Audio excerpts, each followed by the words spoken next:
மறைந்தும் வாழ்கிறார் நடிகை சரோஜா தேவி. இசையமைப்பாளர் அனிருத் சம்பளம்.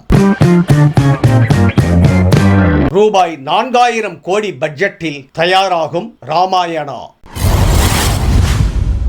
அன்பு தமிழ் நெஞ்சங்களுக்கு மெர்சல் கெலாட்டாவின் அன்பு வணக்கம். வாங்க இன்றைய காணொளி இதோ. கன்னடத்து பைங்கிலி சரோஜா தேவி வயது 87 மறைந்த செய்தி இந்திய திரையுலகையே உலுக்கி இருக்கிறது. இந்த நிலையில் அவர் தனது கண்களை தானம் செய்திருப்பது தெரிய வந்துள்ளது.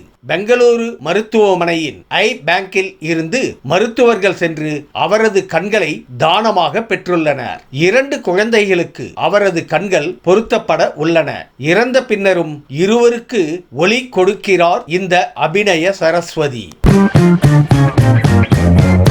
பான் இந்தியா இசையமைப்பாளராக உள்ளவர் அனிருத். தற்போது தெலுங்கில் 12 கோடி வரை சம்பளம் வாங்கி வந்ததாக தகவல்கள் உள்ளன. ஹிந்தியில் வெளியான ஜவான் பெரிய அளவில் ஹிட் அடித்ததால் தற்போது தெலுங்கில் 15 கோடி வரை சம்பளம் உயர்த்தியதாக கூறப்படுகிறது. தமிழிலும் அவரது சம்பளம் 12 கோடிகளை தாண்டியுள்ளதாக தகவல்கள் தெரிவிக்கின்றன.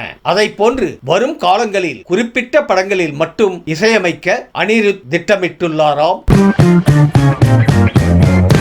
நிதேஷ் திவாரி இயக்கத்தில் உருவாகி வரும் திரைப்படம் ராமாயணா. பான் இந்தியா திரைப்படமான இதில் ரன்பீர் கபூர், சாய் பல்லவி, யாஷ், சன்னி தியோல் உள்ளிட்ட பலர் நடித்துள்ளனர். இத்திரைப்படம் ரூபாய் 4000 கோடி பட்ஜெட்டில் தயாரிக்கப்பட்டு உள்ளதாம். அனைத்தும் தனது சொந்த பணம் என்று அதன் தயாரிப்பாளர் நமீத் மல்ஹோத்ரா தெரிவித்துள்ளார். 2026, 2027 தீபாவளியில் 2 பாகங்களாக இத்திரைப்படம் வெளியாக உள்ளது.